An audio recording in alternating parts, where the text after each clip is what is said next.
ನಮಸ್ಕಾರ ವೀಕ್ಷಕರೇ, ನಾನು ನಿಮ್ಮ ಹೋಸ್ಟ್ ಮುನ್ನಾ ಮೋಮಿನ್. ಹೇಗಿದ್ದೀರಾ ನೀವು ವೀಕ್ಷಕರೇ? BEd ಮಾಡುತ್ತಿರುವ ಒಂದು ಅಭ್ಯರ್ಥಿಗಳಿಗೆ ಇಲ್ಲಿ ಒಂದು ಸಿಹಿ ಸುದ್ದಿಯನ್ನು ಕರ್ನಾಟಕ ಸರ್ಕಾರದಿಂದ ಬಿಡುಗಡೆಯಾಗಿದೆ. ನೋಡಿ, 2 ವರ್ಷದ BEd ತರಗತಿಗಳಿಗೆ ಈಗ ಗೌರ್ಮೆಂಟ್ ಸೀಟಿಗಾಗಿ ಆನ್ಲೈನ್ ಅರ್ಜಿಗಳನ್ನು ಕರ್ನಾಟಕ ಸರ್ಕಾರದಿಂದ ಇಲ್ಲಿ ಬಿಡುಗಡೆ ಮಾಡಿದ್ದಾರೆ. ನೋಡಿ, ಈ ವರ್ಷ 2 ವರ್ಷದ ಒಂದು BEd ಕೋರ್ಸಿಗೆ ಯಾರು ಒಂದು ಅಡ್ಮಿಷನ್ ಪಡೆಯಲಿದ್ದೀರಿ ಅವರಿಗೆ ಇಂಪಾರ್ಟೆಂಟ್ ಆಗಿ ಒಂದು 32 ಪೇಜಿನ ಒಂದು ನೋಟಿಫಿಕೇಶನ್ಗಳನ್ನು ಬಿಡುಗಡೆ ಮಾಡಿದ್ದಾರೆ. ಇದರಲ್ಲಿ ತುಂಬ ಬದಲಾವಣೆಗಳೇ ಆಗಿರೋದ್ರಿಂದ ನೀವು ಈ ನೋಟಿಫಿಕೇಷನನ್ನು ಕಂಪ್ಲೀಟಾಗಿ ಓದ್ಕೊಳ್ಳಿ. ಮತ್ತು ಈ ನೋಟಿಫಿಕೇಷನ್ನ ನಮ್ಮ ಟೆಲಿಗ್ರಾಮ್ ಗ್ರೂಪಿನಲ್ಲಿ ಅಪ್ಲೋಡ್ ಕೂಡ ಇಲ್ಲಿ ಮಾಡಿದ್ದೇನೆ. ಮತ್ತು ನೆಕ್ಸ್ಟ್ ವಿಡಿಯೋನಲ್ಲಿ ನೀವು BEd ಅರ್ಜಿಗಳನ್ನು ಹೇಗೆ ಸಲ್ಲಿಸಬೇಕು ಮತ್ತು ಅರ್ಜಿ ಸಲ್ಲಿಸುವಾಗ ಯಾವ್ಯಾವ ಒಂದು ಇಂಪಾರ್ಟೆಂಟ್ ಪಾಯಿಂಟ್ಸ್ ಇವೆ ಅದನ್ನೆಲ್ಲ ನೀವು ಒಂದು ವಿಡಿಯೋನಲ್ಲಿ ಮಾಡಿ ತಮಗೆ ಮುಂದಿನ ವಿಡಿಯೋನಲ್ಲಿ ತಿಳಿಸ್ತೀನಿ. ವಿಡಿಯೋನಲ್ಲಿ ಅಧಿಸೂಚನೆಯಲ್ಲಿ ನೀವು ಒಂದು ಡಾಕ್ಯುಮೆಂಟ್ಗಳು ಏನೇನು ಬೇಕು ಮತ್ತು ಈ ಅಡ್ಮಿಷನ್ ಪ್ರೊಸೆಸ್ ಹೇಗಿರಲಿದೆ, ಯಾವೆಲ್ಲ ಹಂತದಲ್ಲಿ ಏನೇನು ಮಾಡಬೇಕು ಆ ಸ್ಟೂಡೆಂಟ್ಗಳಿಗೆ ಈ ವಿಡಿಯೋನಲ್ಲಿ ಕಂಪ್ಲೀಟ್ ಮಾಹಿತಿ ಸಿಗಲಿದೆ. ಅರ್ಜಿಗಳನ್ನು ಹೇಗೆ ಸಲ್ಲಿಸಬೇಕು, ವೆರಿಫಿಕೇಷನ್ ಇರುತ್ತೆ, ನೀವು ಅಡ್ಮಿಷನ್ ಆರ್ಡರ್ಗಳನ್ನು ಹೇಗೆ ಪಡಿಬೇಕು ಮತ್ತು ಕಾಲೇಜ್ನಲ್ಲಿ ಯಾವ್ಯಾವ ಡಾಕ್ಯುಮೆಂಟ್ಗಳನ್ನು ಸಬ್ಮಿಟ್ ಮಾಡ್ಕೋಬೇಕಾಗುತ್ತದೆ, ಈ ಎಲ್ಲ ಮಾಹಿತಿಗೆ ಈ ಕ್ವಶನ್ಗಳಿಗೆ ತಮಗೆ ಈ ವಿಡಿಯೋನಲ್ಲಿ ತಮಗೆ ಮಾಹಿತಿ ಸಿಗಲಿದೆ. ವಿಡಿಯೋನ ಸ್ಕಿಪ್ ಮಾಡದೆ ಕೊನೆವರೆಗೂ ನೋಡಿ. ಬನ್ನಿ ಒಂದೊಂದಾಗಿ ಮಾಹಿತಿಯನ್ನು ಇಲ್ಲಿ ನೋಡ್ತಾ ಹೋಗೋಣ. ಅಭ್ಯರ್ಥಿಗಳು ಆನ್ಲೈನ್ ಮೂಲಕ ಅರ್ಜಿ ಸಲ್ಲಿಸಲು ಈ ಒಂದು ವೆಬ್ಸೈಟ್ಗೆ ಹೋಗಿ ಡೈರೆಕ್ಟಾಗಿ ನೀವು ಅರ್ಜಿಗಳನ್ನು ಇಲ್ಲಿ ಸಲ್ಲಿಸಬಹುದು. ಅರ್ಜಿಗಳು ನೋಡಿ ಸಲ್ಲಿಸಲು ಒಂದೇ ಅವಕಾಶ ಕೊಟ್ಟಿರೋದ್ರಿಂದ ಅರ್ಜಿಗಳನ್ನು ನೀವು ಸರಿಯಾಗಿ ಫಿಲಪ್ ಮಾಡಿ, ಯಾವುದೇ ಒಂದು ಎಡಿಟ್ ಮಾಡಲು ಅವಕಾಶವಿರುವುದಿಲ್ಲ. ಒಂದು ಸರಿ ನೀವು ಅಪ್ಲಿಕೇಶನ್ ಸಬ್ಮಿಟ್ ಮಾಡಿದರೆ ಇನ್ನೊಂದು ಸರಿ ಅರ್ಜಿ ಸಲ್ಲಿಸಲು ತಮಗೆ ಇಲ್ಲಿ ಅವಕಾಶವಿರುವುದಿಲ್ಲ. ಅರ್ಜಿ ಸಲ್ಲಿಸಲು ನೋಡಿ 3/10/2025ರಿಂದ 3 ನವೆಂಬರ್ 2025ರವರೆಗೆ ನೀವು ಅರ್ಜಿ ಸಲ್ಲಿಸಲು ಇಲ್ಲಿ ಅವಕಾಶವನ್ನು ಕಲ್ಪಿಸಲಾಗಿದೆ. ಇಲ್ಲಿ ಆನ್ಲೈನ್ ಅರ್ಜಿ ಸಲ್ಲಿಸುವ ವಿಧಾನ ನಾವು ನೆಕ್ಸ್ಟ್ ವಿಡಿಯೋನಲ್ಲಿ ಒಂದು ಡೆಮೋ ಅಪ್ಲಿಕೇಶನ್ಗಳನ್ನು ಫಿಲ್ ಮಾಡಿ ಡೈರೆಕ್ಟಾಗಿ ಅರ್ಜಿಗಳನ್ನು ಹೇಗೆ ಸಲ್ಲಿಸಬೇಕು, ಡಾಕ್ಯುಮೆಂಟ್ ಏನೇನು ಅಪ್ಲೋಡ್ ಮಾಡಬೇಕಾಗುತ್ತದೆ, ಹೇಗೆ ಅಪ್ಲೋಡ್ ಮಾಡಬೇಕು ಅದೆಲ್ಲ ಮಾಹಿತಿ ನೆಕ್ಸ್ಟ್ ವಿಡಿಯೋನಲ್ಲಿ ತಮಗೆ ಸಿಗಲಿದೆ. ಈ ವಿಡಿಯೋನಲ್ಲಿ ತಮಗೆ ಡಾಕ್ಯುಮೆಂಟ್ಸ್ಗಳು ಏನೇನು ಬೇಕು, ಯಾವೆಲ್ಲ ಒಂದು ದಾಖಲಾತಿಗಳು ಬೇಕಾಗುತ್ತದೆ, ಅಪ್ಲಿಕೇಶನ್ ಫೀಸು, ಕಾಸ್ಟು, ಇವೆಲ್ಲ ಕ್ವಶನ್ಸ್ಗಳಿಗೆ ಈ ವಿಡಿಯೋನಲ್ಲಿ ಒಂದೊಂದಾಗಿ ನೋಡ್ತಾ ಹೋಗೋಣ. ನೋಡಿ, ಅಪ್ಲಿಕೇಶನ್ ತುಂಬುವಾಗ ತಮಗೆ ಸ್ಕ್ಯಾನ್ ಮಾಡಿದ ಅಭ್ಯರ್ಥಿಯ ಭಾವಚಿತ್ರ ನೋಡಿ 50 KB ಇರುವಂತೆ ನೀವು ಇಲ್ಲಿ ಅಪ್ಲೋಡ್ ಮಾಡಬೇಕಾಗುತ್ತದೆ.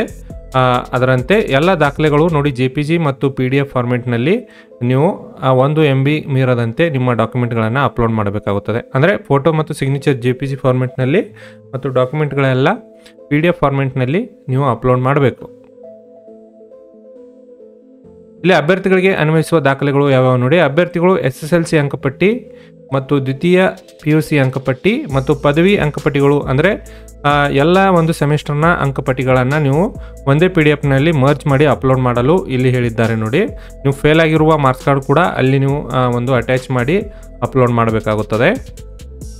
ಅದೇ ರೀತಿ ಕರ್ನಾಟಕದ ಅಭ್ಯರ್ಥಿ ಎಂದು ಪರಿಗಣಿಸಲು ಕನಿಷ್ಠ 7 ವರ್ಷಗಳ ವ್ಯಾಸಂಗ ಪ್ರಮಾಣ ಪತ್ರಗಳನ್ನು ನೀವು ಇಲ್ಲಿ ಅಪ್ಲೋಡ್ ಮಾಡಬೇಕಾಗುತ್ತದೆ. 1ನೇ ತರಗತಿಯಿಂದ 7ನೇ ತರಗತಿ ಇಲ್ಲವಾಗಿದ್ದಲ್ಲಿ ಕನಿಷ್ಠ 7 ವರ್ಷಗಳ ಒಂದು ವ್ಯಾಸಂಗ ಪ್ರಮಾಣ ಪತ್ರ ನೀವು ಅಪ್ಲೋಡ್ ಮಾಡಬೇಕಾಗುತ್ತದೆ. ಅದೇ ರೀತಿ ಕನ್ನಡ ಮಾಧ್ಯಮ ಮೀಸಲಾತಿ ಬೇಕಾಗಿದ್ದಲ್ಲಿ ಅಭ್ಯರ್ಥಿಗಳು 1ನೇ ತರಗತಿಯಿಂದ 10ನೇ ತರಗತಿಯವರೆಗೆ ಕನ್ನಡ ಮಾಧ್ಯಮದಲ್ಲಿ ಸ್ಟಡಿ ಮಾಡಿದ ಸರ್ಟಿಫಿಕೇಟ್ಗಳನ್ನು ಅಪ್ಲೋಡ್ ಮಾಡಬೇಕಾಗುತ್ತದೆ. ಅದು ಸರ್ಟಿಫಿಕೇಟ್ ಅನುಬಂಧ 1ರಂತೆ ಇರುತ್ತದೆ. ಇದೇ ವಿಡಿಯೋನಲ್ಲಿ ತಮಗೆ ಆ ಒಂದು ಫಾರ್ಮೆಟನ್ನು ಹೇಗೆ ಡೌನ್ಲೋಡ್ ಮಾಡ್ಕೋಬೇಕು ಎಂಬುದರ ಬಗ್ಗೆ ಕೂಡ ಮಾಹಿತಿ ಈ ವಿಡಿಯೋನಲ್ಲಿ ತಮಗೆ ಸಿಗಲಿದೆ.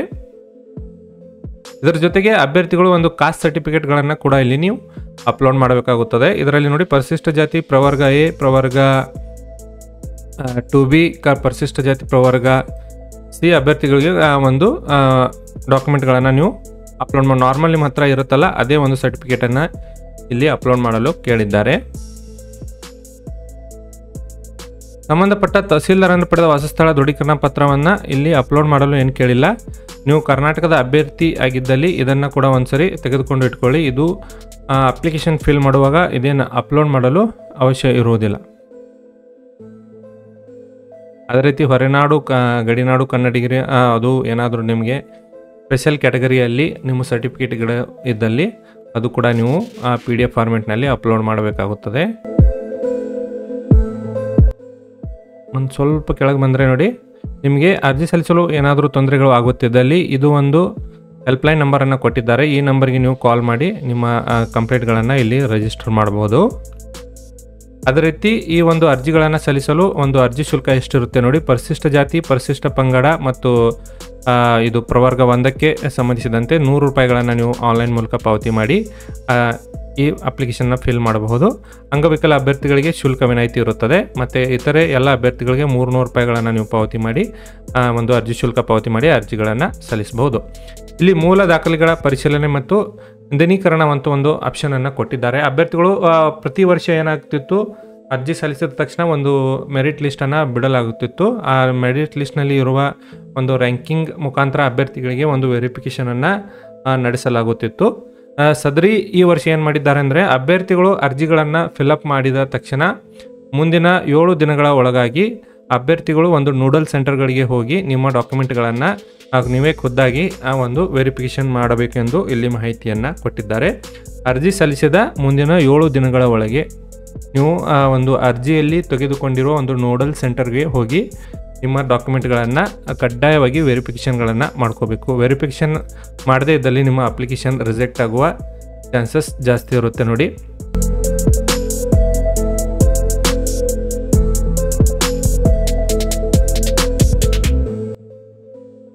ಅದೇ ರೀತಿ ಅಭ್ಯರ್ಥಿಗಳು ಮೂಲ ದಾಖಲೆಗಳೊಂದಿಗೆ ಸ್ವಯಂ ದೃಢೀಕರಿಸಲಾದ ಎಲ್ಲ ದಾಖಲೆಗಳ ಒಂದು ಸೆಟ್ ಜೆರಾಕ್ಸ್ ಪ್ರತಿಗಳನ್ನು ಪರಿಶೀಲನೆಗೆ ಕಡ್ಡಾಯವಾಗಿ ಸಲ್ಲಿಸಬೇಕೆಂದು ಮಾಹಿತಿಯನ್ನು ಕೊಟ್ಟಿದ್ದಾರೆ.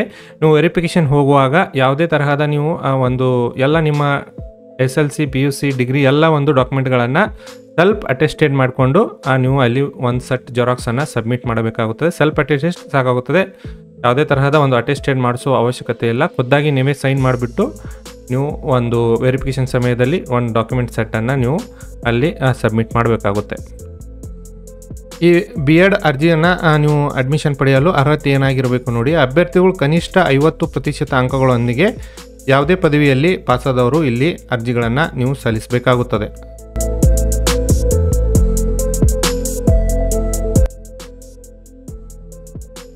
ಇಲ್ಲಿ ದಾಖಲಾತಿ ಪ್ರಕ್ರಿಯೆ ಮತ್ತು ತಾತ್ಕಾಲಿಕ ಆಯ್ಕೆ ಪಟ್ಟಿ ವಿಳಾಸ ಹೇಗಿದೆ ನೋಡಿ. B.Ed ದಾಖಲಾತಿ ಅಧಿಸೂಚನೆಯನ್ನು ವೆಬ್ಸೈಟ್ನಲ್ಲಿ ಪ್ರಕಟಿಸುವುದು ಮತ್ತು ಆನ್ಲೈನ್ ಅರ್ಜಿ ಸಲ್ಲಿಸಲು ಅಭ್ಯರ್ಥಿಗಳಿಗೆ ಅವಕಾಶ. ಅಭ್ಯರ್ಥಿಯು ಅರ್ಜಿ ಸಲ್ಲಿಸಿದ 7 ದಿನಗಳ ಒಳಗಾಗಿ ಅರ್ಜಿಯಲ್ಲಿ ಆಯ್ಕೆ ಮಾಡಿಕೊಂಡ ಜಿಲ್ಲಾ ವ್ಯವಸ್ಥಾಪಕ ಕೇಂದ್ರ ನೋಡಲ್ ಕೇಂದ್ರಗಳಲ್ಲಿ ಮೂಲ ದಾಖಲೆಗಳ ಪರಿಶೀಲನೆ ಹಾಗೂ ಹಾಜರಾಗುವುದು ಮತ್ತು ಪರಿಶೀಲನಾಧಿಕಾರಿಯಿಂದ ದಾಖಲೆ ಪರಿಶೀಲನೆ ನಂತರ ಆನ್ಲೈನ್ ತಂತ್ರಾಂಶದಲ್ಲಿ ಮಾಹಿತಿ ಇಂದೀಕರಣ ದಿನಾಂಕ 3/10/2025ರಿಂದ 3/11/2025ರವರೆಗೆ ಈ ಎಲ್ಲ ಪ್ರೊಸೆಸ್ ನಡೆಯಲಿದೆ. ಇದರಿಂದ ಇಲ್ಲಿ ನೋಡಿ CSC ಆನ್ಲೈನ್ ಅರ್ಜಿ ದತ್ತಾಂಶ ಸಂಗ್ರಹಣೆ ಮತ್ತು ಅಭ್ಯರ್ಥಿಯ ಅರ್ಹತಾ ಪಟ್ಟಿ ಪ್ರಕಟಣೆ ನೋಡಿ.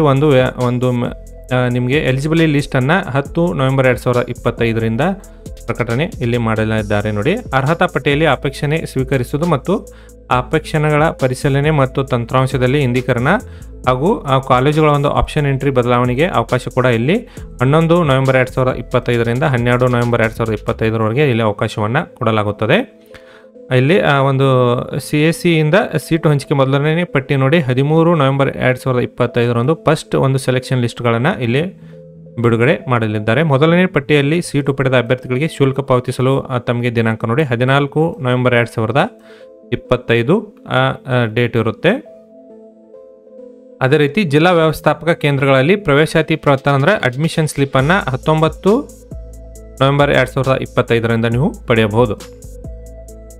ಅದೇ ರೀತಿ ಎಲ್ಲ ಡೇಟ್ಗಳ ಒಂದು ತಮಗೆ ಡೀಟೇಲ್ಸನ್ನು ಕೊಟ್ಟಿದ್ದಾರೆ. ಈ PDF ಅನ್ನು ಡೌನ್ಲೋಡ್ ಮಾಡಿಕೊಂಡು ಎಲ್ಲ ಡೇಟ್ಗಳನ್ನು ಒಂದ್ಸರಿ ನೀವು ಸರಿಯಾಗಿ ನೋಡ್ಕೊಳ್ಳಿ. ಇಲ್ಲಿ ದಾಖಲಾತಿ ಶುಲ್ಕದ ವಿವರ ಹೇಗಿದೆ ನೋಡಿ. ಸರ್ಕಾರಿ ಕಾಲೇಜುಗಳಲ್ಲಿ ನೀವು ಸೀಟ್ಗಳನ್ನು ಪಡೆದರೆ ಇದು ಕಲಾ ಮತ್ತು ವಾಣಿಜ್ಯ ಕಲಾ ಅಭ್ಯರ್ಥಿಗಳಿಗೆ ನೋಡಿ ಆರ್ಟ್ಸ್ನಲ್ಲಿ ಡಿಗ್ರಿ ಪಡೆದವರಿಗೆ 5,025 ರೂಪಾಯಿ ಮತ್ತು ಸೈನ್ಸ್ ವಿಭಾಗದಲ್ಲಿ ಡಿಗ್ರಿ ಪಡೆದವರಿಗೆ 5,175 ರೂಪಾಯಿಗಳನ್ನು ನೀವು ಪೇಮೆಂಟ್ ಮಾಡಬೇಕಾಗುತ್ತದೆ. ಅದೇ ರೀತಿ ಎಡೆಡ್ ಸ್ಕೂಲ್ಗಳಲ್ಲಿ 6,025 ಕಲಾ ವಿದ್ಯಾರ್ಥಿಗಳಿಗೆ ಸಂಬಂಧಿಸಿದಂತೆ ಮತ್ತು ವಿಜ್ಞಾನ ವಿಭಾಗದ ಅಭ್ಯರ್ಥಿಗಳಿಗೆ 6,175 ರೂಪಾಯಿ ನೀವು ಪೇಮೆಂಟ್ ಮಾಡಬೇಕಾಗುತ್ತದೆ. ಅನುದಾನ ರಹಿತ ಅಂದರೆ ಅನ್ಎಡೆಡ್ ಕಾಲೇಜ್ಗಳಲ್ಲಿ 10,025 ರೂಪಾಯಿ ನೀವು ಫಿಲ್ ಮಾಡ್ಕೋಬೇಕು. ಅದೇ ರೀತಿ ವಿಜ್ಞಾನ ವಿಭಾಗದಲ್ಲಿ 10,175 ರೂಪಾಯಿಗಳನ್ನು ಇಲ್ಲಿ ಪೇ ಮಾಡಬೇಕಾಗುತ್ತದೆ. ಇದು ಅನುದಾನ ರಹಿತ ಕಾಲೇಜುಗಳಲ್ಲಿ ಮತ್ತು ಕಾಲೇಜು ಶುಲ್ಕ ಇದನ್ನು ಹೊರತುಪಡಿಸಿ ಮತ್ತೆ ಬೇರೆ ಶುಲ್ಕವನ್ನು ಇಲ್ಲಿ ತೆಗೆದುಕೊಡ್ತಾರೆ. SC/ST ಅಭ್ಯರ್ಥಿಗಳಿಗೆ ಒಂದು ವಾರ್ಷಿಕ ಆದಾಯದ ಮಿತಿ ನೋಡಿ 2,50,000 ರೂಪಾಯಿ ಒಳಗಿನ ಅಭ್ಯರ್ಥಿಗಳು ತಾವು SC/ST ಕೋಟಾವನ್ನು ಕ್ಲೇಮ್ ಮಾಡ್ಕೋಬಹುದು ಎಂದು ಇಲ್ಲಿ ಮಾಹಿತಿಯನ್ನು ಕೊಟ್ಟಿದ್ದಾರೆ.